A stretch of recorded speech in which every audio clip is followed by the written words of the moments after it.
Yes.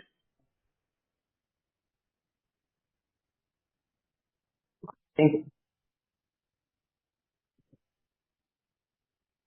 नमस्कार मित्रांनो, माझं नाव आनंद आहे. मध्यसत्ता आहे, बेवडा आहे, अल्कोहोलिक आहे. And केवळ आणि केवळ हाय हाय हाय एव्हरीबडी. केवळ आणि केवळ ईश्वर.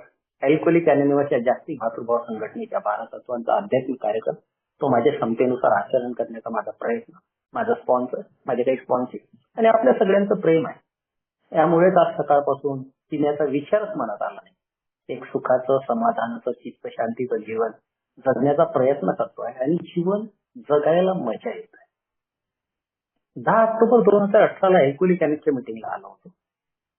कारण होतं की समाजातले, माझ्या परिचयाचे, माझे नातेवाईक, काही लोक ज्या पद्धतीने कंट्रोलमध्ये दारू पितात, ते शिकण्यासाठी ते आपल्याला जमेल का, ते शिकता येईल का? कारण दारू जे माझ्या जीवनाचा अविभाज्य भाग झालेला आहे, माझ्या बायको पोरांपेक्षा प्रिय झालेली आहे, तिला सोडून जगायचं कसं? सोडायचं वगैरे नव्हतं, फक्त मी अल्कोहोलिक अनोनिमस मध्ये आलो होतो, तर हिला कंट्रोल मध्ये कसं पिता येईल हे शिकण्यासाठी आलो होतो. आणि ईश्वराची विशेष कृपा राहिली त्या दिवशीपासून, ज्या दिवशी मी अल्कोहोलिक अनोनिमस मध्ये आलो, ती तारीख होती 10 ऑक्टोबर 2018. त्या दिवशीपासून परत आजपर्यंत वापस प्यायची गरज पडली नाही. ही ईश्वराची विशेष कृपा आहे. आणि कारणही तसंच आहे की अल्कोहोलिक अनोनिमसने जे काही तंतोतंत मला सांगण्याचा प्रयत्न केला, गजानन भाऊ सारखे ओल्ड टाइमर असतात, ते आम्हाला त्यांच्या अनुभवातून सांगतात की त्यांनी काय केलं, त्यांनी दारूपासून दुरी कशी हासिल केली आणि त्यांच्या जीवनामध्ये आनंद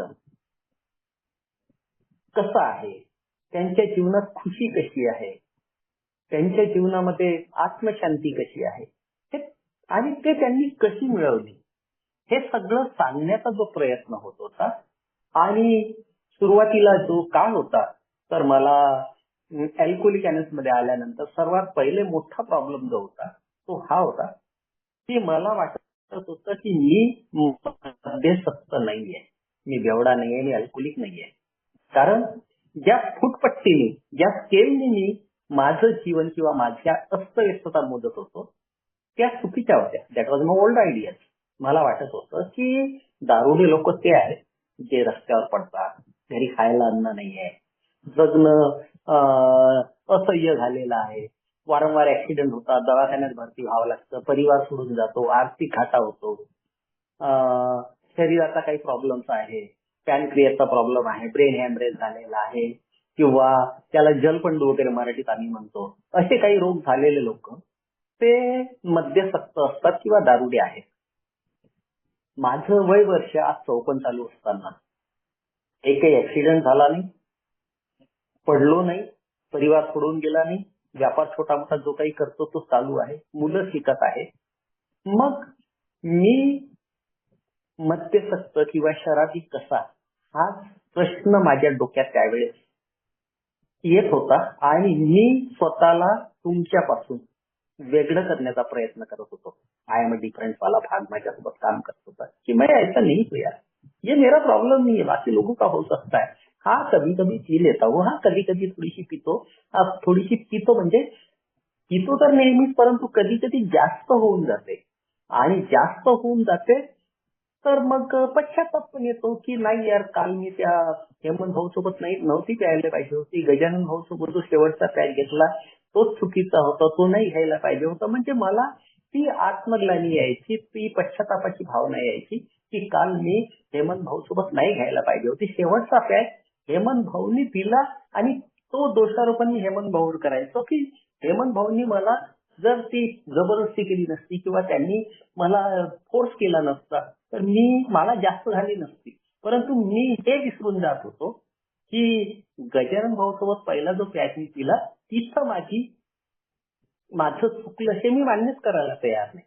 जसं एखाद्या व्यक्तीने आत्महत्या करायला गेला किंवा रेल्वे ट्रॅकवर उभा आहे, इंजिनची धडक लागल्याबरोबर त्याचा जीव जातो, परंतु तो शेवटच्या त्या डब्याला दोष दिसला राहतो की तो शेवटचं इंजिनचं जे गार्ड बोगी आहे तो माझ्या अंगावर गेल्यामुळं माझा मृत्यू झाला, अशी एक कल्पना माझ्यासारख्या कमी अक्कल असलेल्या अक्कलशून्य माणसाला येतं आणि मी हेमंत भाऊला दोष देत राहतो. परंतु चुकी माझी तिथं होती की मी गजानन भाऊ सोबत पहिला पॅक घेतला होता. ह्या गोष्टी मला अल्कोहोलिक अनोनिमस मध्ये आल्यानंतर समजायला लागल्या.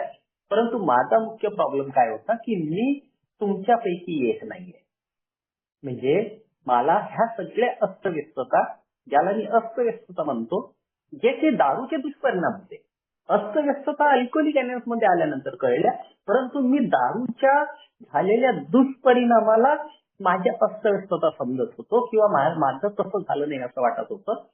तर अल्कोहोलिक अनोनिमस मध्ये आल्यानंतर माझ्या पुढे जो आजार ठेवण्याचा प्रयत्न झाला, तो आजाराचे विविध पैलू माझ्या पुढे सांगण्यात येत होते आणि तो आजार ज्या पद्धतीनं मला सांगण्यात येत होता, तर मला तेच वाटायचं की हा आपला प्रॉब्लेम नाहीये. परंतु जेव्हा मी सातत्याने मिटिंगला जायला लागलो आणि त्याच्यानंतर एक ओल्ड टाइमर नागपूरचे फिजिकल मिटिंगला आले होते आणि मी मागच्या बाकड्यावर बसलेलो होतो, मोबाईल हातामध्ये आहे आणि माझं लक्ष मिटिंग मध्ये नाहीये. ज्या तन्मयतेनं, ज्या एकाग्रतेने माझ्यासारख्या नवागतांनी ती मिटिंग करायला पाहिजे, मिटिंग मध्ये असायला पाहिजे, ते माझं तिथं नव्हतं. अल्कोहोलिक अनोनिमस म्हणतं bring your body, mind will automatically follow. परंतु माझी शरीर तिथं होतं, मन कुठेतरी बाहेर होतं. त्या ओल्ड टाइमरच्या लक्षात आलं आणि त्यांनी मला मिटिंग झाल्यानंतर बाजूला बोलवलं आणि म्हटलं की यार तू नवीन दिसतोय, काय नाव वगैरे आहे, नाव वगैरे विचारलं. मी त्याला नाव सांगितलं, माझं नाव आनंद आहे, हे आहे, ते आहे, जे आहे सांगायचं ते सांगितलं आणि म्हटलं की भाऊ मला नाही वाटत की मी मध्यस्थ आहे, कारण हा प्रॉब्लेम माझा आहे असं मला नाही वाटत. मी अल्कोहोलिक अनोनिमस मध्ये आलो आहे, कंट्रोल मध्ये प्यायला शिकायचं आहे. हा सगळा भाग असताना त्यांनी मला एकच सांगितलं की आनंद, हे तुझं तुला ठरवायचं आहे की तू मध्यस्थ आहेस की नाही, बेवडा आहेस की नाही. इथे अल्कोहोलिक अनोनिमसचा कोणताही सदस्य, कोणताही तुझ्या अगोदर आलेला बांधव किंवा तुझ्या सोबत आलेला बांधव तुला मध्यपी म्हणणार नाही, तुला तुझं ठरवायचं आहे. आणि त्यांनी मला सजेस्ट केलं की त्या लिटरेचर बद्दल आज मला खूप आपुलकी आहे, ते लिटरेचर वाचण्यासाठी मला त्यांनी सांगितलं की ते लिया कलरचं पुस्तक होतं ज्याच्यावर अल्कोहोलिक अनोनिमस लिहिलं होतं आणि ते वाचण्याचा त्यांनी सल्ला दिला. एक 125 रुपयाचं वगैरे 125 रुपयाचं काही पुस्तक होतं, ते घेतलं आणि जसं पहिलं पेज पलटलं तिथं लिहिलं होतं the story of thousands of mens and womens record from the alcoholism. अशी हजारो स्त्री आणि पुरुषांची कथा, मी कथा कादंबरी म्हणतो याच्यासाठी, की द स्टोरी ऑफ हाऊ म्हटलेला आहे. कशा प्रकारे ते ह्या मद्यपाच्या आजारातून कायमचे बरे झाले त्याची कथा, त्याचा गोषवारा किंवा त्याची कहाणी. आणि मला कहाण्या वाचायला आवडायच्या, उपन्यास वाचायचो. वाचत वाचत गेलो मित्रांनो. मराठी बिग बुक पान क्रमांक 39 वर आमचा को फाउंडर किंवा ते 100 लोक ज्यांनी ते बिग बुक लिहिलं होतं, ते लिहितात की प्रामाणिकपणे प्रयत्न करत असताना सुद्धा मला कायमचं दारूपासून दूर राहता येत नसेल किंवा कोणत्याही कारणाने मी थोडीशी प्यायला जातो आणि थोडीशी पिऊन मला वापस येता येत नसेल, की थोडीशी पिऊन मला थांबता येत नसेल, दुसऱ्या भाषेत म्हणजे मला झाकण उघडता येते परंतु त्या बॉटलचं, त्या शिशीचं झाकण मला बंद करता येत नसेल, तर मी संभावित मद्यपी झालेला आहोत. आणि ह्या गोष्टी मला बाध्य केलं माझ्या अंग झाकण्यासाठी, माझ्या जीवनाकडे बघण्यासाठी मला बाध्य केलं की काय खरंच मी प्रामाणिकपणे प्रयत्न करतो आहे का? हो मित्रांनो, मी 1992 ला पहिल्यांदा दारू पिलो होतो. कारण होतं की एका मोठ्या शहरामध्ये ज्युनियर इंजिनियरचं नोकरी लागलेली होती आणि ती सेलिब्रेट करायचं होतं, आनंद साजरा करायचा होता माझ्यासारख्या व्यक्तीला जो अल्कोहोलिक मानसिकतेचा आहे. म्हणजे त्याला काय म्हणता येईल, मद्यसक्त मानसिकतेच्या व्यक्तीला दुःख आणि आनंद साजरा करण्यासाठी ह्या गोष्टीचा फार आवश्यकता पडत होती आणि पडते असं मला वाटतं. कारण मी माझी डिपेंडन्सी अशा गोष्टीवर हे करतो की ज्याने मला थोडासा आनंद येतो, थोडंसं मला चांगलं वाटते आणि माझी डिपेंडन्सी मी त्यावेळेस त्या बिअरवर, आणि ती बिअर घेतलेली होती 1992 ला. परंतु जसं मी पाहतो जीवनाकडे वाढत काय गेली दारू. मी 1992 ला प्यालो आणि 2011 पर्यंत मी क्रॉनिक लेवलचा म्हणजे मद्यसक्त झालो. मद्यसक्त व्हायचं कारण काय होतं, तर इथं होत्या माझ्या इच्छा, माझ्या आकांक्षा, आणि आजचा विषय तोच आहे.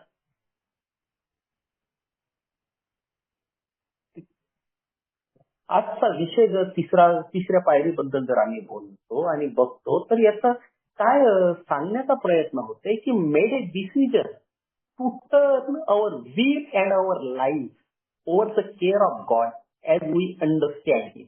तिसरी पायरी म्हणतात की मी असा निर्णय घेतला की माझं जीवन आणि माझं इच्छा त्या ईश्वराच्या हवाले, त्यांच्या देखरेखीमध्ये देण्याचा मी डिसिजन घेतलेला आहे. ज्या ईश्वराला मी समजतो आहे किंवा ज्याला मी माझ्या पद्धतीने समजलेला आहे, त्याच्या देखरेखीमध्ये, under care of God as we understanding.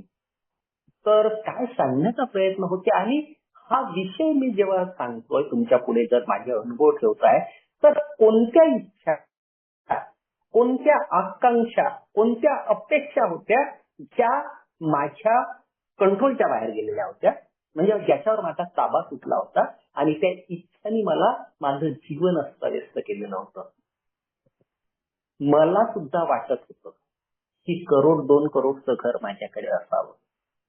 मला सुद्धा वाटत होतं की BMW सारखी गाडी माझ्याकडे असावी.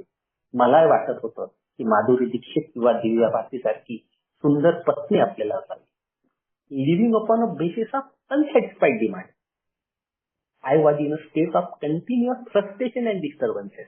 म्हणजे ज्या अतृप्त इच्छा होत्या, ज्या आकांक्षा, जे स्वप्न मी पाहिलेले आहे ते पूर्ण होत नाही, तर मी अस्वस्थ होतो, चिडचिडा होतो, बेचैन होतो, आणि इथंच माझा आजार दडलेला आहे.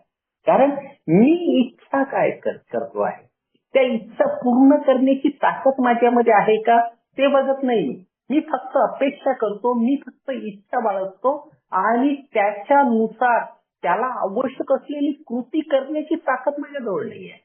प्रॉब्लेम माझा काय, PW लिहितो पुस्तकांमध्ये, lakh of power is our dilemma. शक्तीचा अभाव हा आमचा यक्ष प्रश्न राहिलेला आहे. तर ती ताकद माझ्याकडे नाहीये, परंतु मी इच्छा काय ठेवतो की गजानन भाऊनी 2 करोडचं घर बनवलेलं आहे, हेमंत भाऊनी BMW गाडी घेतलेली आहे, अमक्या तमक्याची ती पत्नी एवढी सुंदर आहे, माझी पत्नी मला तशीच पाहिजे आहे, ह्या अपेक्षा. आणि जेव्हा कम्पेअर करतो माझं जीवन लोकांच्या जीवनासोबत, मी माझ्या जीवनाकडे बघतो, तर जर सुरुवातीच्या काळात मला असं वाटायचं की जे माझे कलिग, जे काही माझे मित्र होते, क्लासमेट होते, वर्गमित्र ज्याला म्हणतोय आपण, त्यांचे पर्सेंट माझ्यापेक्षा कमी होते. I was a merit level student, म्हणजे मी एक मेरिट आलेला विद्यार्थी होतो त्या काळचा. परंतु माझ्या पुढे जे लोक गेले त्यांचे पर्सेंटेज कमी होते, त्यांचे मार्क्स कमी होते, परंतु ते डेप्टी कलेक्टर झाले, प्रिन्सिपल झाले, प्रोफेसर झाले, आणि मी फर्निचर इंजिनियर होऊन बसलोय. तर ही जी भावना होती आत्मग्लानीची, पश्चातापाची भावना, आणि मी लोकांसारखं झालो नाहीये, मी ते करू शकलो नाहीये, मी डेप्टी कलेक्टर होऊ शकलो नाहीये, मी इच्छा ह्या ज्या माझ्या पूर्ण होत नाही, तर मी अस्वस्थ होतो, कम्पेअर करतो, जीवन तर दुःख येतात. आणि एका दुःखी झालेल्या माणसाला दुःख पेलण्याची ताकद कुठून मिळते, तर माझी डिपेंडन्सी त्यावेळेस मी अल्कोहोलवर, म्हणजे दारूवर केली होती. मला वाटत होतं की दारू पिलो तर मला माझं दुःख विसरता येतं. हा जो पश्चाताप आहे, ही जी भावना आहे, आत्मग्लानी आहे, किंवा माझ्या आयुष्यात जे काही कमी जास्त दुःख आहे ते मी दारू पिल्यानंतर विसरू शकतो, ह्या खोट्या भ्रमामध्ये मी जीवन जगत होतो. आणि ह्या अपेक्षा जेव्हा पूर्ण झाल्या नाही, जीवनात आणखी खूप सारे स्वप्न पाहिलेले होते, खूप सारे आकांक्षा बाळगल्या होत्या, त्या पूर्ण झाल्या नाही. आणि एक महत्वाचा भाग म्हणजे माझ्या अल्कोहोलिक असं सांगितलं की हा माझ्या आत्म्याला लागलेला आजार आहे, आणि माझ्यामध्ये आध्यात्मिक शून्यता आलेली आहे. आध्यात्मिक शून्यता नेमकी काय, तर कोणती तरी ईश्वर आहे, कोणता तरी ताकद आहे, सृष्टीचा निर्माता आहे, तो मला माझं आयुष्य पूर्ववत सुखाचं, समाधानाचं, चिंत शांतीचं मला देईल, या गोष्टीवरचा माझा विश्वास उडून जाणं, ही आध्यात्मिक शून्यता माझ्या आयुष्यामध्ये आली होती. तेव्हाही आयुष्यात तेच चार, ज्याला आम्ही घोडेस्वार म्हणतो, मी नेहमी हिंदीमध्ये शेअरिंग करतो, तर काही शब्द हिंदीमध्ये येऊ शकतात, त्याच्यामुळे मला माफ करा, की भय ज्याला म्हणतो, भीती, घबराट, निराशा, मायुसी ह्याचा भाग होता. हा त्यावेळेस काम करत होता.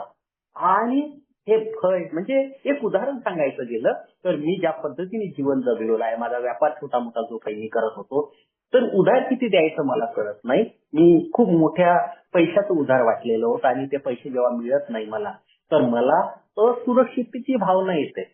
माझा प्रॉब्लेम काय आहे? माझ्यामध्ये त्या भीती किंवा असुरक्षिततेची जी भावना जी जागृत झालेली आहे, की मी माझं आयुष्य पुन्हा चांगल्या पद्धतीने चालू ठेवू शकेल का? माझा परिवार माझ्या सोबत राहील का? बँकेने जर माझ्या प्रतिष्ठानाला, माझ्या दुकानाला कुलूप लावलं तर माझी किती हसाई होईल. लोक हसतील मला.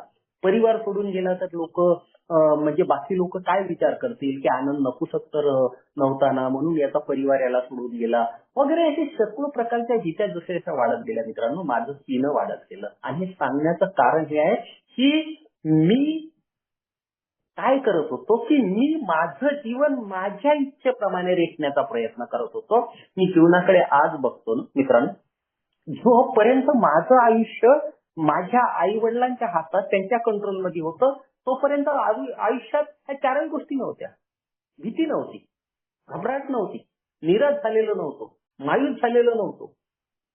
आणि जसा हा सगळ्या गोष्टीचा कंट्रोल मी माझ्या हाती घेतला, तर जीवन विस्कळीत व्हायला लागलं. जीवन त्या अशा पद्धतीनं होतं की मला काही समजतच नव्हतं की मी काय करतोय. दारू आणि जीवनात प्रत्येक निर्णय जेव्हा चुकत गेले, भीत्या वाढत गेल्या. जसं आता म्हटलं की शेकडो प्रकारच्या भीत्या वाढल्या. तर मी माझं पिणं कमी नाही झालं. 1992 ला मी अर्धी बियर पिलो होतो आणि मद्यासक्त किंवा बेवडा होण्यासाठी पिले नव्हतो. परंतु ह्या कालखंडामध्ये 1992 ते 2011 आणि 2011 ते 2015 या कालावधीमध्ये जे काही माझ्यासोबत झालेलं होतं, त्या माझ्या अपेक्षा पूर्ण झालेल्या नाही, माझ्या इच्छा पूर्ण झालेल्या नाही. मला ते सगळं पाहिजे आहे जे लोकांजवळ आहे, ते मला मिळत नाही. तर मी काय करतो, मी अस्वस्थ होतो. माझ्या भीत्या घालवण्यासाठी मला दारू लागते आहे. आणि त्या भीत्या घालवण्यासाठी जशी मी दारू पितो, तर ते मी एवढी प्यायला शिकलो आहे की एवढं पितो आहे की मला बेहोश व्हायला आवडते. म्हणजे त्याला डार्क आउट म्हणतो. डार्क आउट झाल्यानंतरच मी माझं दुःख विसरू शकतो. 1-2 प्यातनी मी डार्क आउट होत नाही. मला त्या गोष्टी आठवतात, जे दुःख माझ्या आयुष्यात आहे, जे वैफल्य आहे, जी निराशा आहे, ज्या भीत्या माझ्या आयुष्यात आहेत, त्या भुलण्यासाठी, विसरण्यासाठी मला डार्क आउट व्हावं लागतं. आणि डार्क आउट झाल्यानंतरच मी माझं वैफल्य, दुःख, कष्ट विसरू शकतो. म्हणून मग मी परत परत जास्त पितो. 2015 ला मी अशा एका अवस्थेमध्ये होतो, 2011 ते 2015, की मला सुचतच नव्हतं काय करावं. प्रत्येक गोष्ट करण्यासाठी, ती चांगली असो वाईट असो, ती करण्यासाठी मला दारूची गरज पडते आहे. माझी टोटली डिपेंडन्सी, मी त्याला काय म्हणतोय आपण, अवलंबित्व मराठीमध्ये.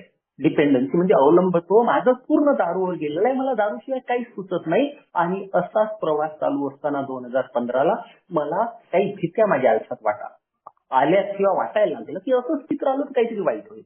मग काय करता येईल, तर कंट्रोलमध्ये प्यायचं आहे, दारू सोडायची नाहीये. मी सुरुवातीलाच म्हटलं की अल्कोहोलिक अनॅथमध्ये मी दारू सोडण्यासाठी नाही आलो, मला कंट्रोलमध्ये प्यायची होती. आणि मग प्रयत्न सुरू झाले. 2015 ते 2018 मी विपश्यनेला जायचो, मेडिटेशनला जायचो आणि तिथे आत्मावलोकन करण्याची सवय लागलेली. ती जी प्रक्रिया आहे की मला माझ्या अंदर झाकण्याच्या प्रक्रियेमध्ये घेऊन जातं की तू असं वेड्यासारखं का करतो, का बरं दारू पितो, आणि पितो तर एवढा का बरं पितो, याच्यामुळे काय फायदे आहेत, काय तोटा आहे.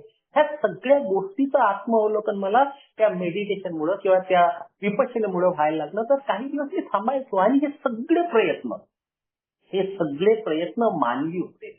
अल्कोहोलिक अनॉनिमसने दुसऱ्या पायरी अंतर्गत मला हेच सांगण्याचा प्रयत्न केला की power greater than you restore you to sanity. माझा प्रॉब्लेम काय आहे की माझा प्रॉब्लेम आहे lack of power is our dilemma, शक्तीचा अभाव हा माझा यक्ष प्रश्न आहे.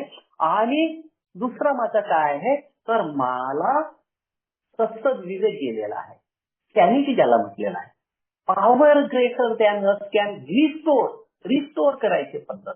एखादी लॅपटॉप किंवा एखादी कॉम्प्युटर लाईट गेल्यानंतर बंद होते आणि ते सुरू होण्यासाठी त्याची जी सिस्टम आहे ते रिकव्हर करत परत चालू होते. म्हणजे जी ऑपरेटिंग सिस्टम त्याच्यामध्ये टाकलेली आहे, जे काही विंडो त्याच्यामध्ये टाकलेलं आहे, तर सडनली कॉम्प्युटर बंद झाल्यानंतर ते त्याला रिस्टोअर करून मग पूर्ववत सुरू करते. आणि मला रिस्टोअर व्हायचं आहे. अल्कोहोलिक अनॉनिमस काय म्हणतं की माझा प्रॉब्लेम शक्तीचा अभाव पहिली गोष्ट आहे, आणि दुसरी गोष्ट आहे की माझ्याजवळ ती सत्सद विवेक बुद्धी नाहीये. माझ्यासाठी चांगलं काय, माझ्यासाठी वाईट काय आहे, मी कसं जगायला पाहिजे. माझा प्रॉब्लेम पिण्याचा नाहीये. मी नेहमी शेअर करतो, we don't have a drinking problem, we have a thinking problem.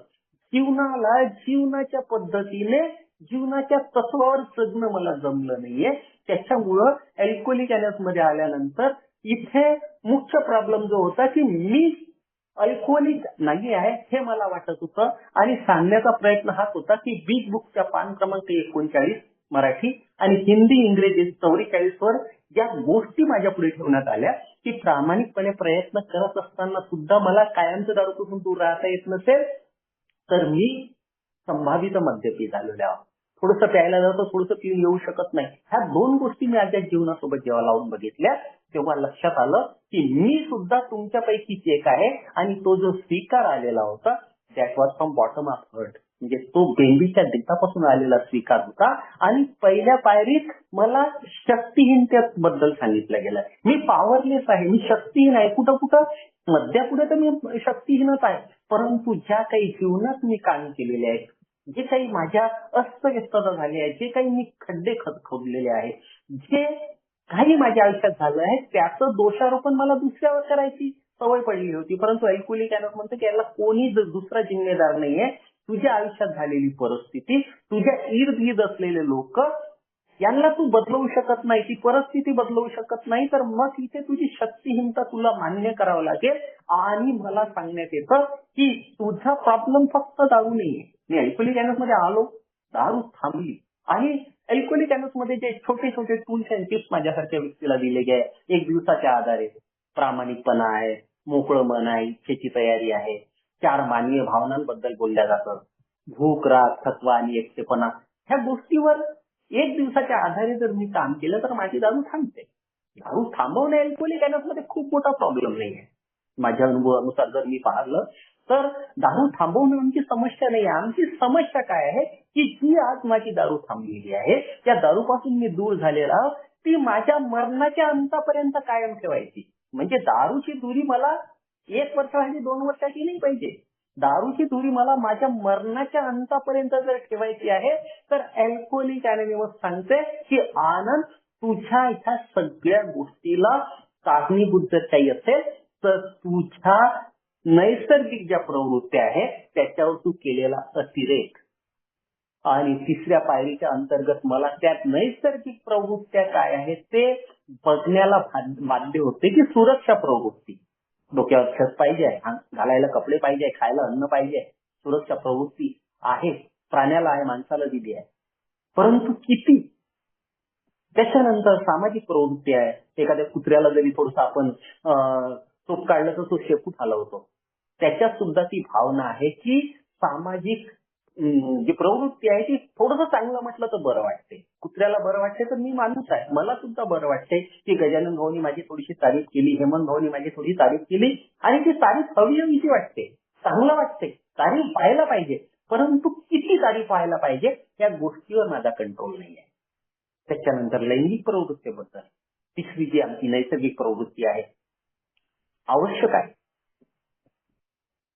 म्हणजे आमची उत्पत्ती होण्यासाठी, प्रजनन होण्यासाठी नैसर्गिक प्रवृत्तीमध्ये अशी लैंगिक प्रवृत्ती दिली आहे. परंतु त्याच्यात मी अतिरेक केल्यामुळं काय झालं की जीवन जास्त अस्तव्यस्त झालं. सामाजिक प्रवृत्तीमध्ये मला वाटायचं की लोक माझ्या भोवताल फिरायला पाहिजे, लोकांनी माझी तारीफ करायला पाहिजे, माझ्याकडे भरमसाठ पैसे असले तर लोक माझ्या सभोवताल फिरतील, समाजात एक वेगळं माझं स्थान निर्माण होईल, लोक मला आदराने बोलतील, लोक मला शेठ बोलतील, कोणी मला साहेब बोलतील. ह्या ज्या अपेक्षा आहेत सामाजिक प्रवृत्तीमध्ये तिथं मी अतिरेक केलेला आहे. एक घर पाहिजे राहायला, मान्य आहे ना, किती किती मोठं घर पाहिजे, करोड 2 करोडचं पाहिजे का, गरज नाहीये.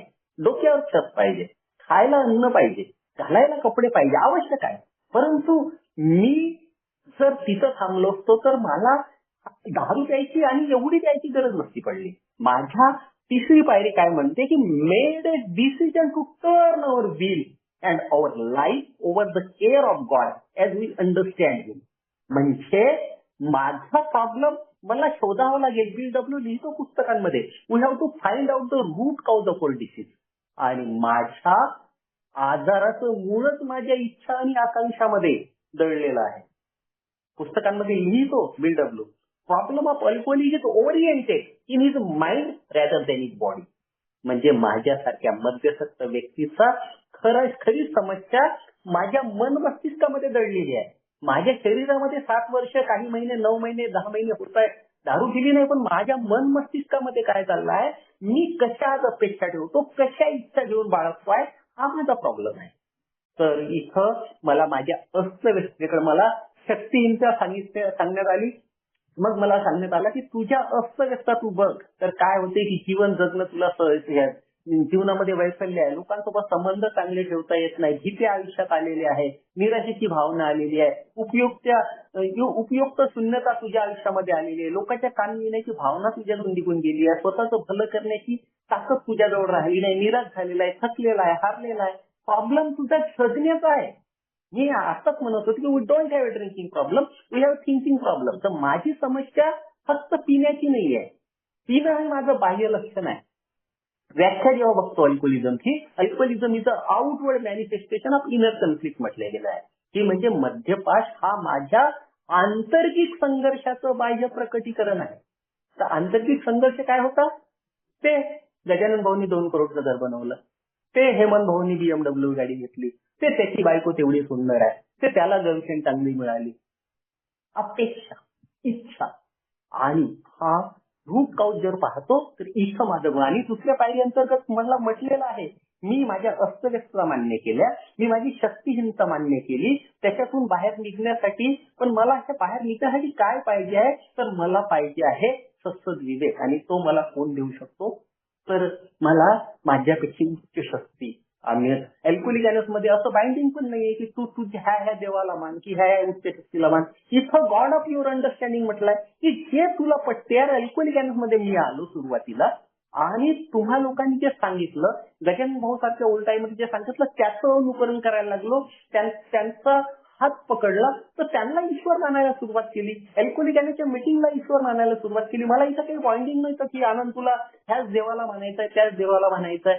गॉड ऑफ युअर अंडरस्टँडिंग म्हणजे ज्याला तू समजलेला आहे, जो तुला उमजलेला आहे त्या ईश्वराला, आणि तोच तुला सत्सद विवेक came to believe that the power greater than. आणि इथं विश्वासाची गोष्ट झाली आहे. मला विश्वास यायला लागतो. माझी दारू थांबलेली आहे, मीटिंगला जातो आहे, विश्वास येत आहे की दारू इथं थांबू शकते. कारण माझ्या पुढे उदाहरणं तुम्ही लोक आहेत.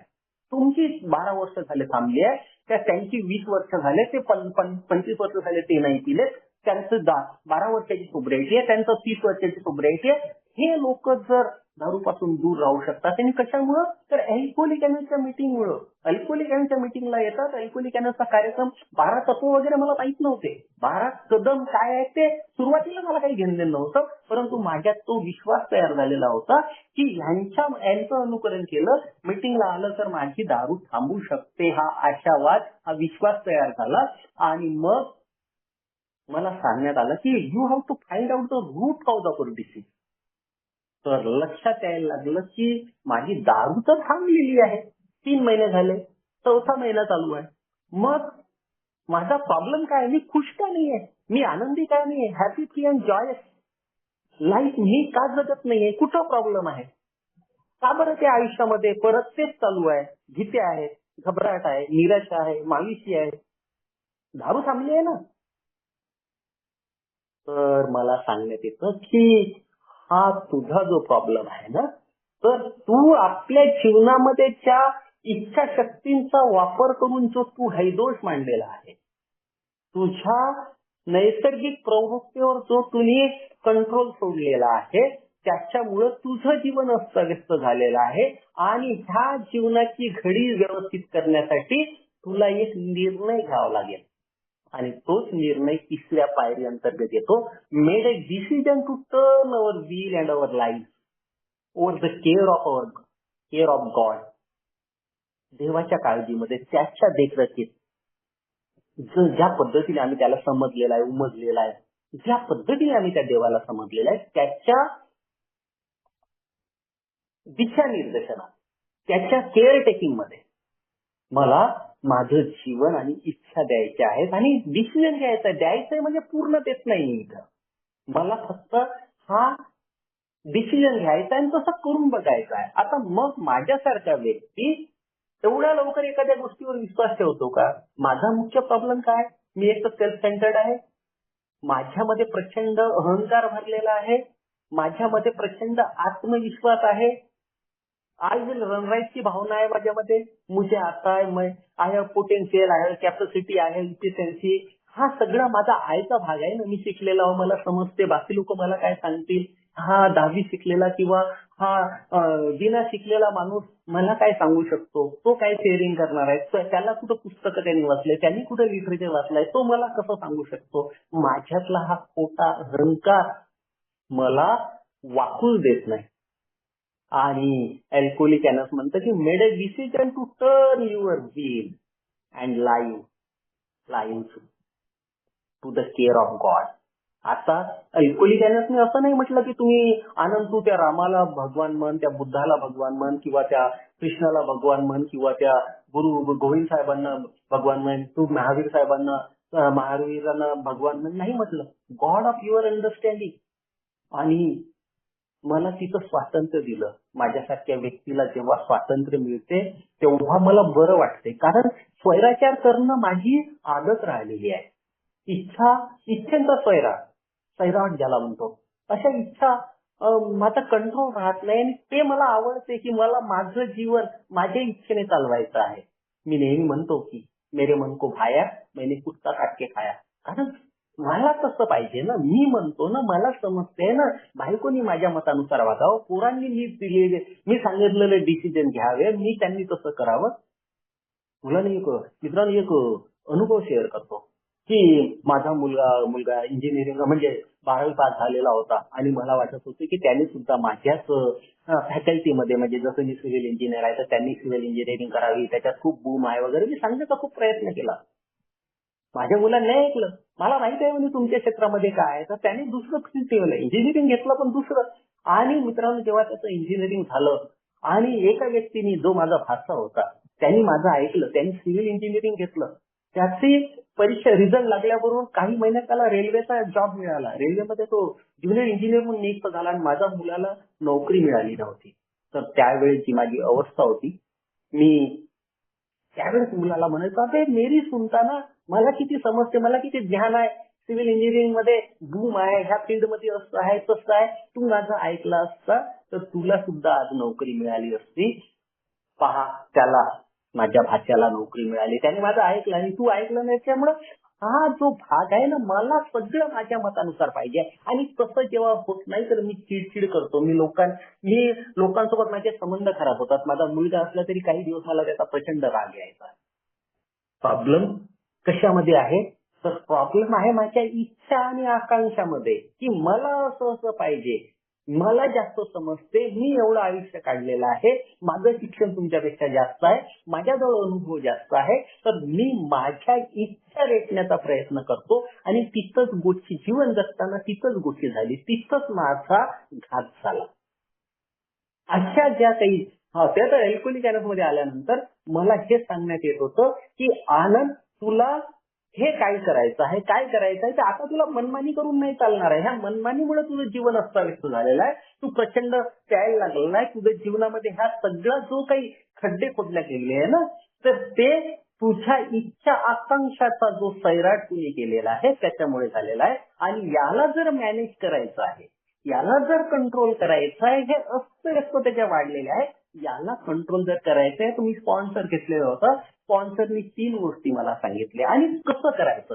मेड ए डिसिजन म्हणजे निर्णय, आणि तो त्याचा वापर कसा करायचा. तर त्यांनी सांगितलं, आनंद तू कितना हुशार है मेरे को नहीं मालूम, तू कितना पढ़ा लिखा है मेरे को उससे कोई लेन देन नाही, तू ह्या 3 गोष्टी कर. कोणत्या? पहिली गोष्ट सांगितली की कुटुंबात तुझी मनमानी करणं बंद कर. तुझ्या कुटुंबामध्ये तुझे आई वडील असतील किंवा तुझी पत्नी असेल तर 3 महिने कर, 90 दिवस 3 महिने ही क्रिया कर की ती म्हणते तसंच तू काय करायचं. आपली लावायचीच नाही, आपलं डोकं चालवायचं नाही. बायको म्हणाल किंवा आई वडील म्हणतील तसंच करायचं, तेच डिसिजन, तसंच त्यांनी जे म्हटलं ते हो लावायचं, तेच करायचं. कार्यक्षेत्रामध्ये तुझा कोणी ऑफिसर असेल किंवा तुझ्यापेक्षा जो काही वरिष्ठ आहे तो म्हणते तसंच, तिथं मनमानी तुझी नाही. आणि अल्कोहोलिक मध्ये माझ्या अगोदर आलेले गजानन भाऊ आहेत किंवा हेमंत भाऊ, जे कोणी माझे अगोदर आलेले लोक आहेत किंवा माझा स्पॉन्सर आहे, त्यांनी म्हटलं तेच करायचं, त्याच्यावर दुसरं काहीच करायचं नाही. हा त्यांनी मला एक एक्सरसाइज करायला दिली. एक्सरसाइज म्हणजे त्यांनी मला हा व्यायाम करायला सांगितला आणि हा व्यायाम 3 महिन्याचा होता मित्रांनो. आज तोच व्यायाम मी माझ्या स्पॉन्सरकडून करून घेतो की 3 महिन्यात, कारण माझ्यासारख्या व्यक्तीला जोपर्यंत चमत्कार दिसत नाही ना तोपर्यंत मी नमस्कार करत नाही. माझा स्वभाव कसा आहे की मला काहीतरी दिसलं पाहिजे, माझ्या आयुष्यात चमत्कार घडले पाहिजे, मला अपेक्षित असलेले यश मला यायला पाहिजे, तेव्हा मी विश्वास ठेवतो. असा माझा स्वभाव आहे. तर मी जेव्हा हे क्रिया करायला लागलो की 3 महिने बायकोने म्हटलं किंवा पोरांनी म्हटलं तसंच, 3 महिने ओल्ड टायमर म्हणते तसा किंवा स्पॉन्सर म्हणते तसा, आणि 3 महिने कार्यक्षेत्रात आपली लावायचीच नाही. जे कोणी माझे वरचे लोक आहेत ते जसं सांगतात तसंच करायचं, तिथं आपली मनमानी करायची नाही. जसं माझा स्वभाव कसा आहे की मेरे मन को भाया मैंने कुत्ता काट के खाया, हा माझा स्वभाव आहे. अतिरेक करणं माझा स्वभाव आहे. तर मला इथं मला संपवायचं आहे. आणि हे जेव्हा मी केलं मित्रांनो, 3 महिन्याचा कालावधी जरी काही होता, पण 3 महिन्यात प्रत्येक क्षेत्रामध्ये आनंद होता, कारण माझी मनमानी थांबलेली होती. आणि मनमानी थांबल्यानंतर घरचे लोक पण खुश होते. मध्ये मला दारू प्यायची गरज नव्हती पडत, माझे निर्णय चुकत नव्हते, कारण प्रत्येक गोष्टीसाठी विचारणं सुरू झालं. मग ती बायको आहे, मी बायकोला पायाची चप्पल समजणारा माणूस, परंतु अल्कोहोलिक अनोनिमसने काय सांगितलं की तुला हा डिसिजन, ह्या निर्णयाअंतर्गत तुला तुझ्या इच्छा चालवायच्या नाहीयेत तुला. परंतु मला कधी कधी तो माझा अहंकार थांबवतो की बायकोला कशाला विचारायचं, ही तर आपल्या पायाची चप्पल आहे, तिला काय समजते, इथं क्वालिफिकेशन पण आपल्या एवढं नाहीये.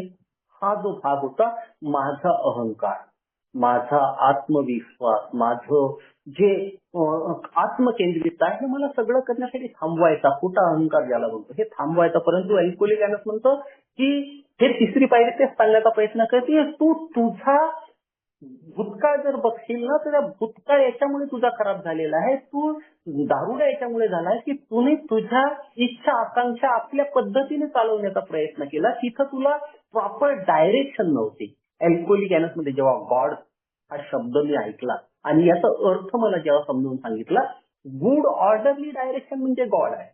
ईश्वर म्हणजे राम रहीम बुद्धाबद्दल नाही बोलले इथं कोणी मला. इथं काय सांगितलं की गॉड आहे. गॉड काय आहे? गुड ऑर्डरली डायरेक्शन, एक सुव्यवस्थित दिशा, एक चांगली दिशा, ज्या दिशेने मी चालायला पाहिजे होतं, ज्या दिशेने माझं जीवन क्रमण व्हायला पाहिजे होतं, ती दिशाच मी विसरलो होतो. आणि इथं अल्कोहोलिक म्हणतं की ते गुड ऑर्डरली डायरेक्शन वर तुला चालायचं आहे, तुझ्या इच्छा आणि आकांक्षावर लगाम लावायचा आहे. आता कधी कधी वाटतं की सगळ्या इच्छा आणि आकांक्षा जर मी त्या ईश्वराकडे देऊन टाकायच्या, तो निर्णय घ्यायचा, तर मग मी काय करायचं? मला तर सगळं समजते, मी एवढा मोठा शिकलेला आहो, मला एवढं चालत जमलेलं आहे, मी करोडो रुपये कमवलेले आहे, माझा खोटा अहंकार इथे मला ते मान्य करू देत नाही. माझ्यासोबत हेच होत होतं.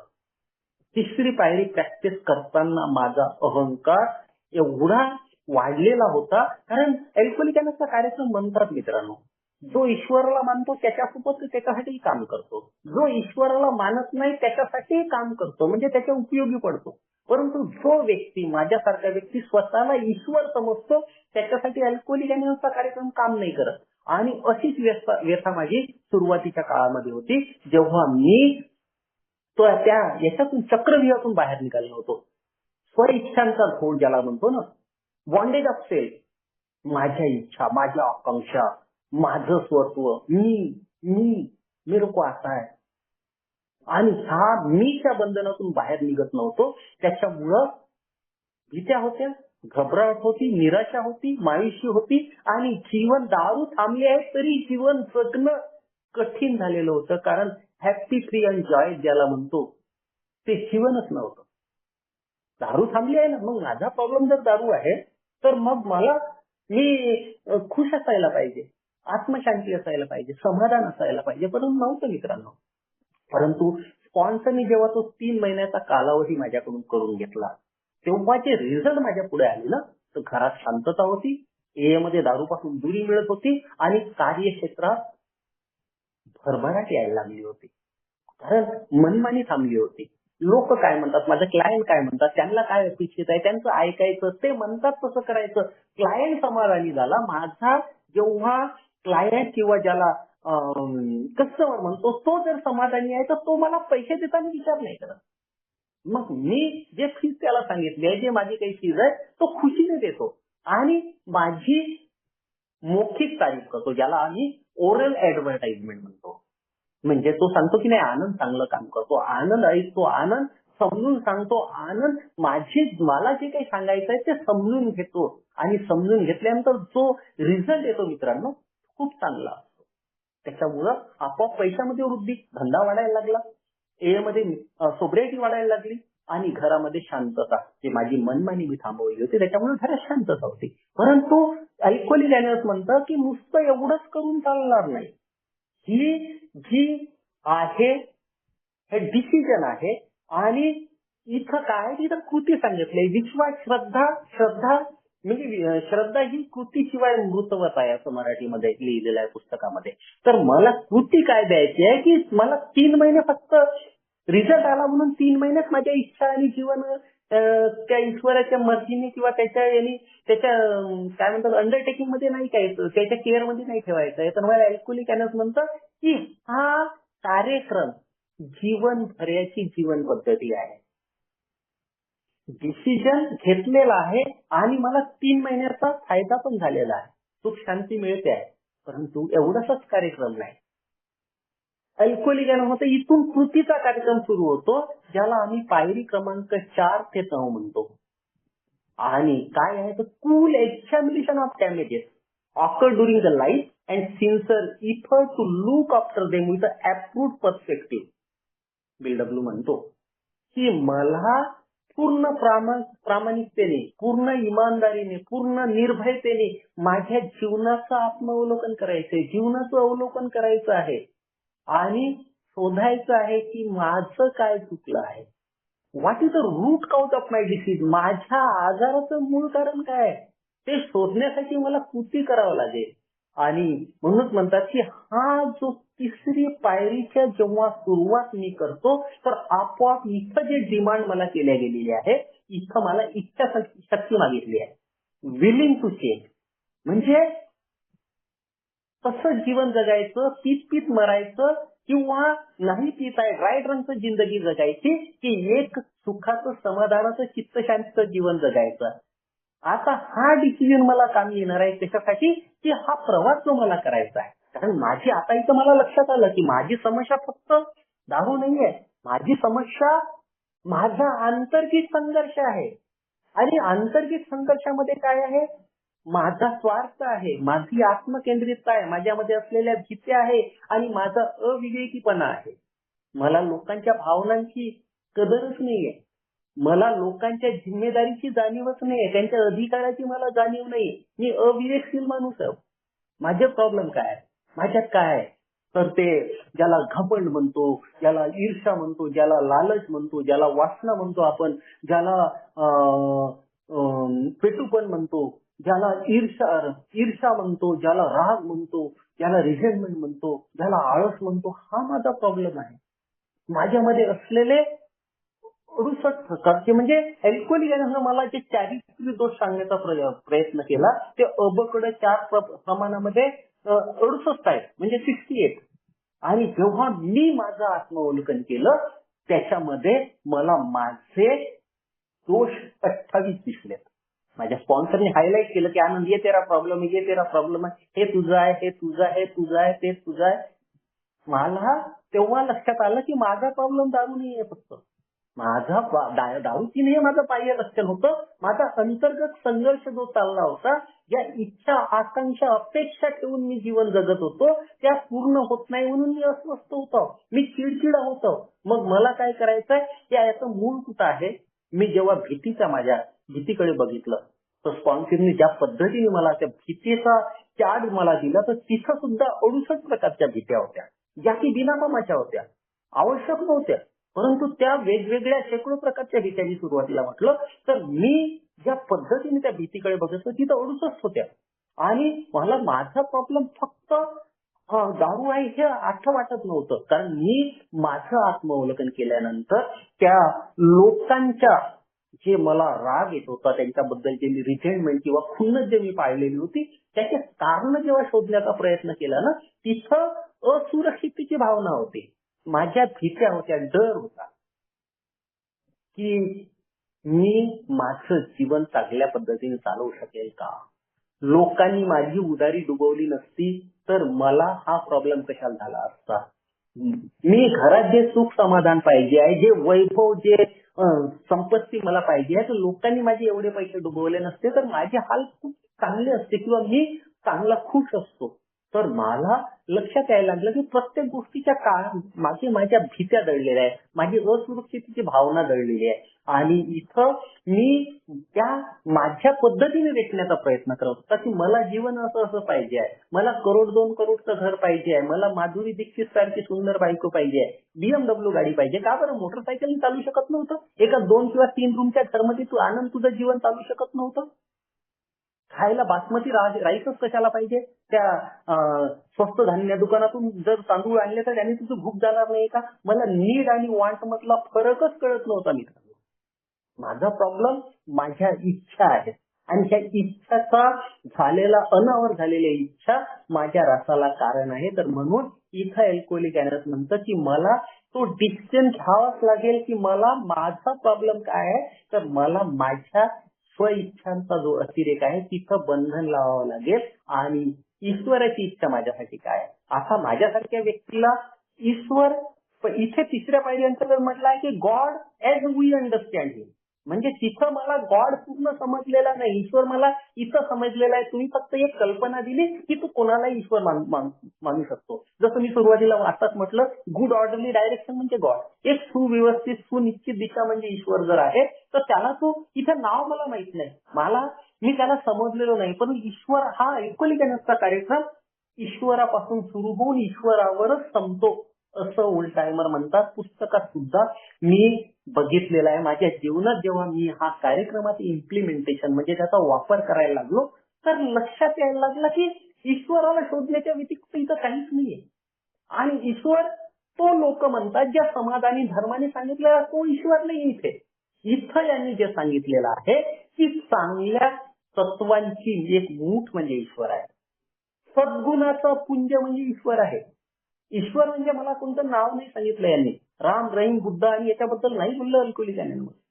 त्यांनी म्हटलं की गॉड ऑफ युअर अंडरस्टँडिंग. आणि तेच सांगण्याचा प्रयत्न केला की सद्गुणाची पुंज, सद्गुणाची मूठ म्हणजे ईश्वर आहे, जीवन मूल्याचा संच म्हणजे ईश्वर आहे. आणि जीवन मूल्य काय नव्हते माझ्याजवळ.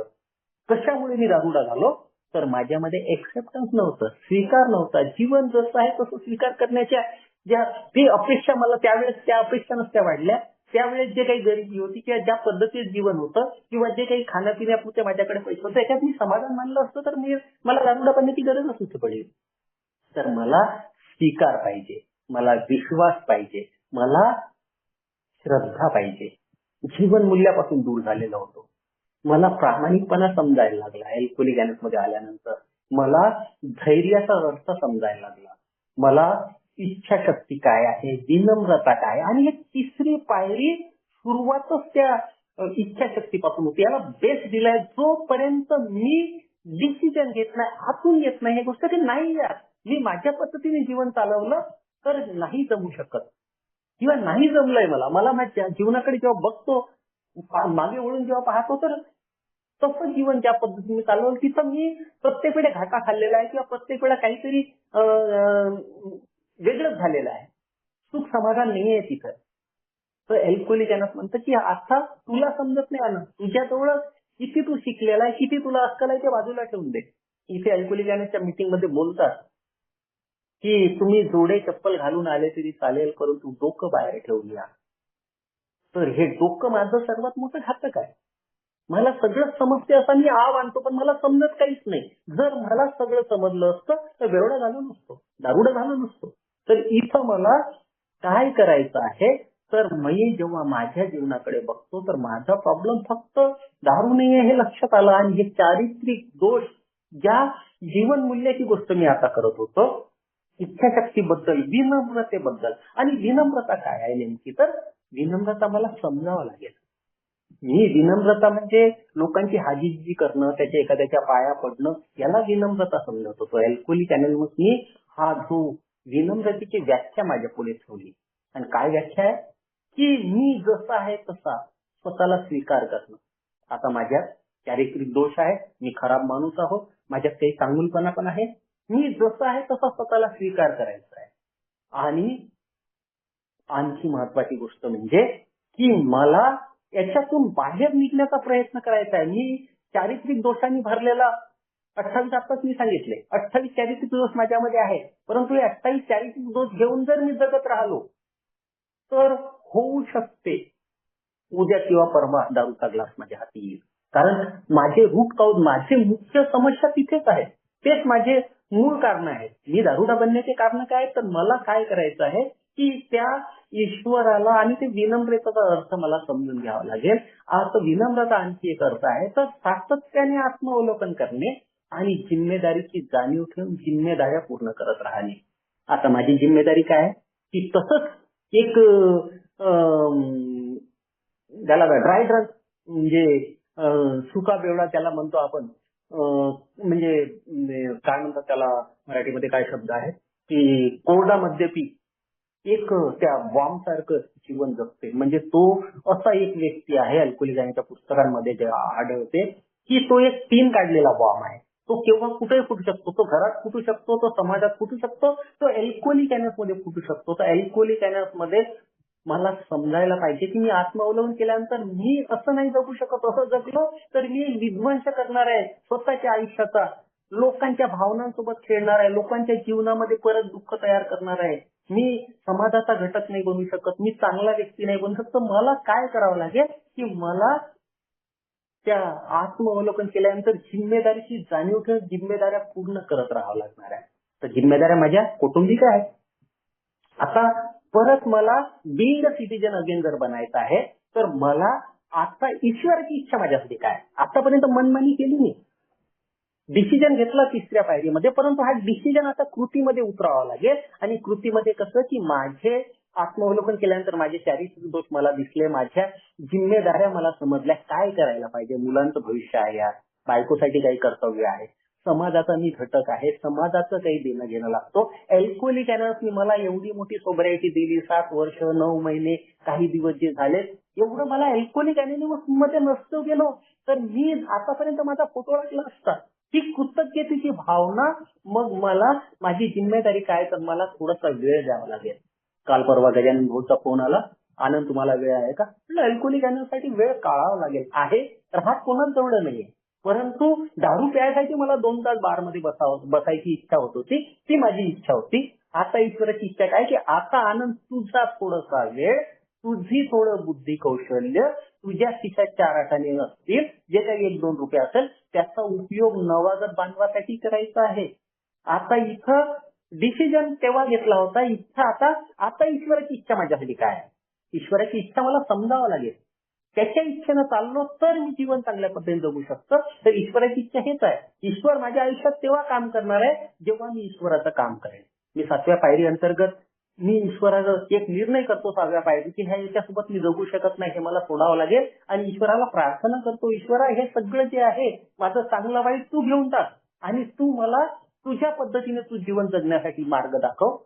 तर त्यांनी दाखवलेला, तो माझ्या जीवनात केव्हा काम करणार आहे, त्यांनी दाखवलेला मार्ग मला कोणता आहे की तू आनंद, तुझे चारित्रिक दोष तो तुझा प्रॉब्लेम नाहीये, तो ते माझ्याकडे आहे, ते मी काय करायचं त्याचं मी ठरवेल. परंतु तुला मी काम दिलेलं आहे की तू आज नवागत बांधवासाठी काय करू शकते, ते तुझं काम आहे. मित्रांनो, जे काही मला अल्कोहोलिक अनोनिमस मध्ये आलो तेव्हापासून जे काही करण्याचा मला चान्स मिळाला आणि ते केल्यानंतर ईश्वराने माझ्या आयुष्यात काम करणं सुरू केलं आणि ते त्याचे परिणाम मला दिसायला लागले.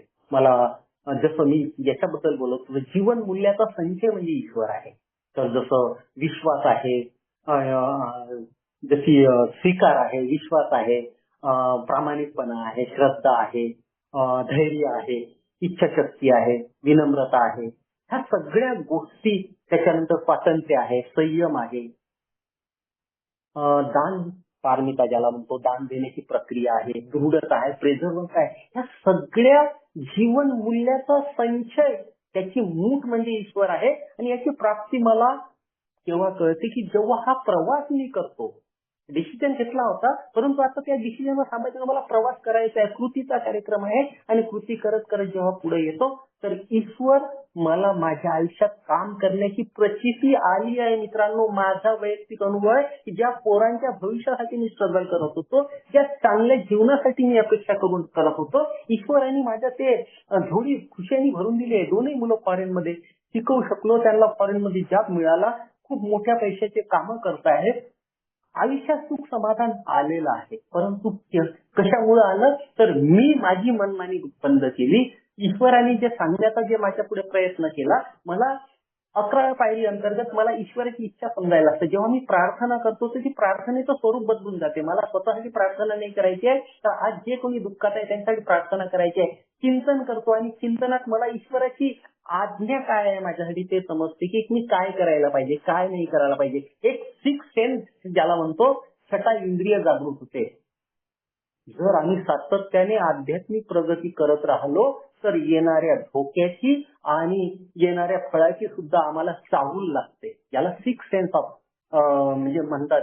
आणि हे काम करते, प्रत्येक वेळी करते असं नाही म्हणत, पण जर मी आध्यात्मिक प्रगती करत राहिलो, आध्यात्मिक मार्गावर चालत राहिलो तर आमचा सिक्स सेन्स जागृत होतं आणि ते आम्हाला पुढील भविष्यातले धोके किंवा होणाऱ्या घटना याची थोडी चाहूल लागते आणि आम्ही सतर्क होतो. तर हे सगळं करत असल्याने आणि ईश्वराला शोधण्याचा प्रयत्न केला, त्याला त्याची इच्छा शोधण्याचा, ऐकण्याचा प्रयत्न केला. तसं जीवन केल्यामुळं जीवनामध्ये खुशाली आहे, समाधान आहे, मुलांचं भविष्य चांगलं झालं आणि एक उपयुक्त जीवन जगण्याचा प्रयत्न करतो. आणि हे सगळं करत असल्यामुळं जीवन जगण्याला मजा येत आहे. आजचा विषय होता made a decision to turn our will and our life over the care of God and understand. परंतु तिथंच आम्हाला थांबायचं नाही. त्या डिसिजन जेव्हा केला होता तर ते दारू थांबली. तेव्हा डिसिजन केला, काही दिवस दारू थांबली, पण मला सुखाचं, समाधानाचं, चित्त शांती जर जीवन जगायचं आहे तर मला त्या डिसिजनवर कृती करावं लागेल.